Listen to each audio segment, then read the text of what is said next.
The Wonderful 101 Remaster is a greatly enjoyable video game that I didn't enjoy the act of actually playing. I had to turn the difficulty down significantly because the game is incredibly difficult, and I frankly wasn't having fun when I was playing through on normal.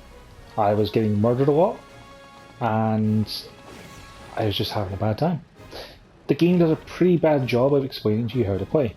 You start off with a smaller roster of characters in this. I've came back to a post-game save, but the main gimmick of it is you're controlling about 100 people. I've got 76 at the moment. And you can use the right stick to draw, and when you create shapes, you'll create different weapon types. So like you start off with a hand and you quickly get access to a sword. There's a variety of different ones you get throughout the game. The problem I have is that it often requires you to do specific things. Like there is a bomb, which is to do a circle followed by a line straight up. That's a bomb.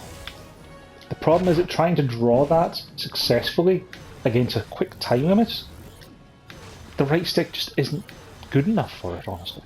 Like it used to be on a touchpad for the Wii U, but like even just trying now to do a bomb quickly while I'm talking, like it's a circle with a line straight up from it. And you can see that I'm having great difficulty getting it to actually trigger to create a bomb. So imagine you're trying to do that while you're in a boss fight against something that can murder you in like 2 or 3 hits. That's kind of what the game was on normal difficulty. Of trying to figure out what the game wants you to do and do it against a tight time pressure, while also keeping track of your character you're in control of, because only the leader actually takes damage, while also trying to draw shapes, while also trying to avoid attacks, while also trying to counter attacks, because you can counter them with jelly, but only if it's a blunt attack, because if it's a spiky attack then it will damage you regardless, in which case you need to evade, but evading won't always work because if it's a laser attack, you get the point I'm trying to come across. It's a very complex game to play, and I, frankly, am really bad at it. But, despite all the negativity I just said, I still enjoyed playing the game. I'm not going to show you any of the cutscenes, because there's spoilers abounding throughout them, and some of my favourite ones are later on in the game. But the game has excellent writing. All of the characters are really well done. The humour is fantastic. Like, the game is really, really funny. I bust a gut laughing quite often, which is why I'm quite glad I had my microphone off for the stream I was doing. But, like, the actual combat, there's a huge amount of depth to it if you can get good at it. The problem I had was I couldn't get good to it.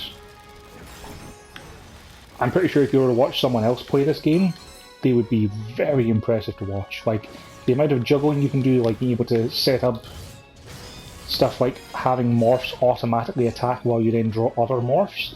There's a lot of potential complexity to the game. I just sucked at it.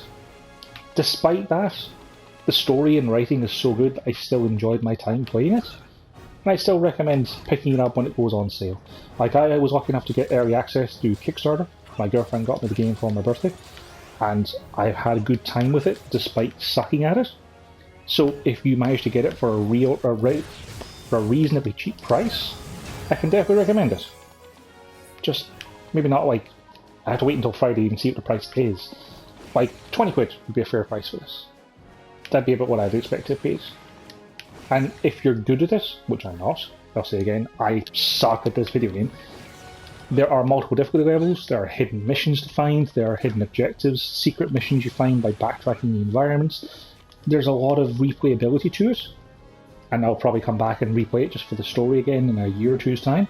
So there's good value here, but if you do pick it up and you're having difficulty with it, definitely drop the difficulty down, because it's a lot more fun that way.